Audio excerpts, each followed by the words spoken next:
People have no chance to get their personal items out. They have no chance to call for help.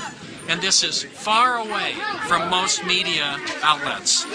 You are amongst the very few journalists who have even seen this. European or American journalists who have even been here because people are afraid to come or it's too hard to come.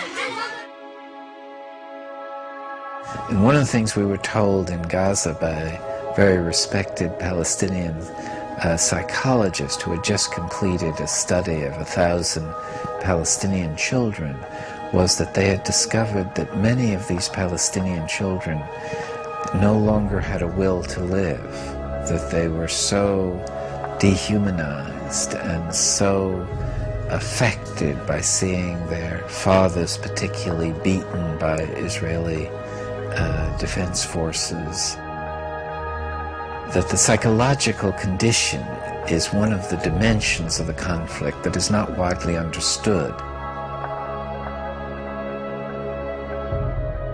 Palestinians called for an international observer force that would stop the violence, but this action was blocked by Israel.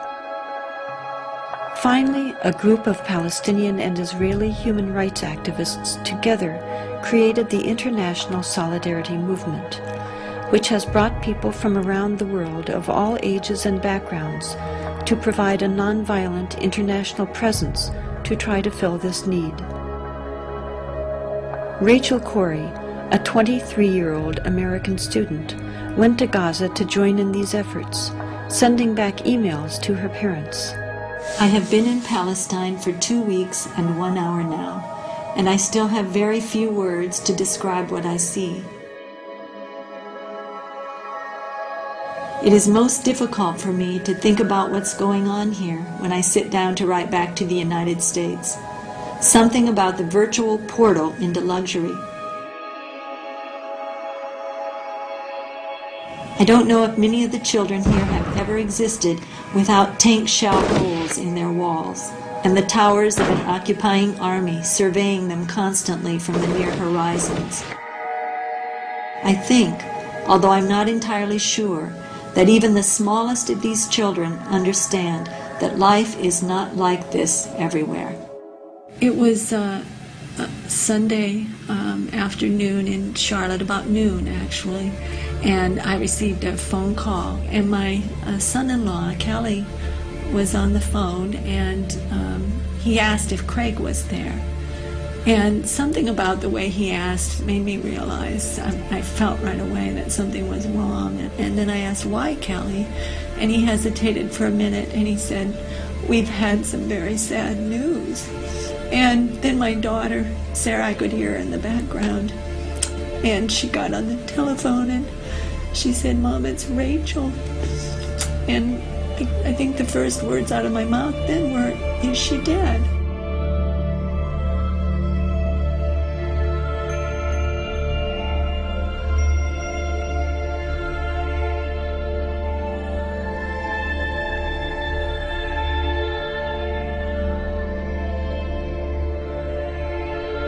We were opposing the demolition of farmland and other property, Palestinian property, by Israeli destruction forces and bulldozers.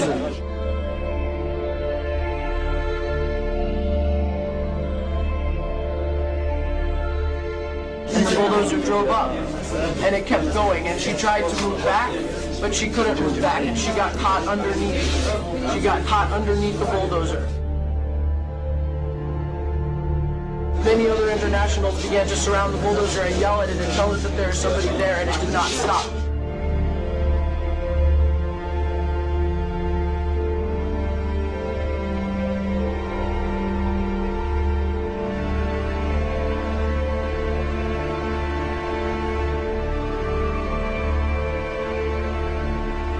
Where Rachel was killed, she was protecting a doctor's home. And that's important to realize. And the 3 children, his wife, she knew that family, and that doctor felt that Rachel was like a daughter to him. He bought that house. It was in the middle of the neighborhood. There were other rows of houses between his house and the border. Those other homes, those other streets were all destroyed, and now it was his turn. And I've had people say, well, she was in a war zone, and Cindy points out that war zone is people's neighborhoods. Those are children. I'm here for other children. I'm here because I care. I'm here because children everywhere are suffering, and because 40,000 people die each day from hunger. I'm here because those people are mostly children. We have got to understand that the poor are all around us and we're ignoring them. We have got to understand that these deaths are preventable. We have got to understand that people in third world countries think and care and smile and cry just like us. We have got to understand that they are us. We are them. My dream is to stop hunger by the year 2000. My dream is to give the poor a chance. My dream is to save the 40,000 people who die each day. My dream can and will come true if we all look into the future and see the light that shines there.